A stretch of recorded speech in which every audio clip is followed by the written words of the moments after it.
So maraming kilay nga ho ang tumaas nang sabihin ni Kume Adam Silver na posibleng maglaban ang NBA teams at ang NBA Europe teams sa playoff. Marami ang nagtatanong kung ano nga ba ito. Well, as of now ay wala pa namang NBA Europe. Wala pang mga kupunan under sa NBA Europe mga idol ha. Sa ngayon ay mayroon pa lamang pong opisina ang NBA sa Europe na ginagamit sa pag-promote ng mga event, mga training camps at kung anong mga promotion para mismo sa NBA, pero wala pang kupunan na naglalaban doon. Pero kung mayroon man, posible nga hong maglaban sila sa isang NBA season at syempre magtapat rin po sa playoff. Ang sinasabi lamang po dito ni Kume Adam Silver ay in the near future baka mayroong mga gantong match-up na ating matutunghayan. Hindi naman daw ito malaking problema sapagkat madali na lamang na lumipad, mag-travel papunta doon para maglaban, especially sa London at kung ano pang lugar na magiging involved sa kanilang expansion. Well, siguro naman sa puntong iyon ay atin na pong matatawag na world champion ang isang NBA champion sapagkat marami ng mga involved na mga team sa mismong NBA. So ngayon naman ay ating pag-uusapan ang tapatan ni DeAndre Ayton ng Lakers at ni Al Horford ng Golden State Warriors sapagkat aminin na natin sila talaga yung sentro ngayon sa rivalry nitong Los Angeles Lakers at ng Golden State Warriors. Ang tapatan ng dalawang big man na ito. Sino nga ba ang mas malakas? Sino nga ba ang mas magaling? Si DeAndre Ayton, 27 years old, ay athletic.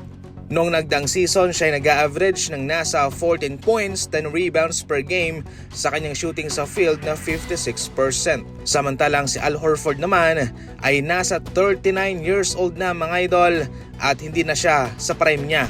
Pero kahit papano bilang isang veterano ay malaki po ang kanyang maibibigay na impact sa Golden State Warriors. Ngayon patungkol naman sa kanilang skill set, ang kalakasan ni DeAndre Ayton ay magaling siyang rebounder. Doon siya talaga magaling.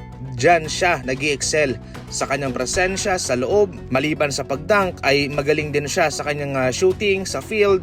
Bata pa siya at makakasabay siya sa anumang pisikalan. Ang kanyang kahinaan lamang ay sa 3-point shooting. Wala siyang ganon at wala rin po siyang consistency sa kanyang perimeter offense.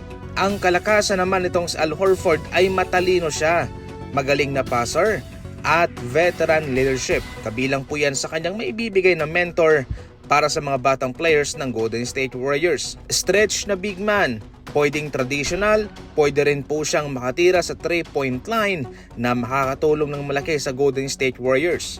At heto naman ang kanyang kahinaan, yung kanyang edad at mas athletic pa si DeAndre Ayton sa kanya. Medyo mabagal din itong si Al Horford kumpara kay DeAndre Ayton. Medyo nahihirapan siyang magdomina sa loob sapagkat siya isang stretch na big man. Ngayon, sino nga ba ang mas malakas sa kanila?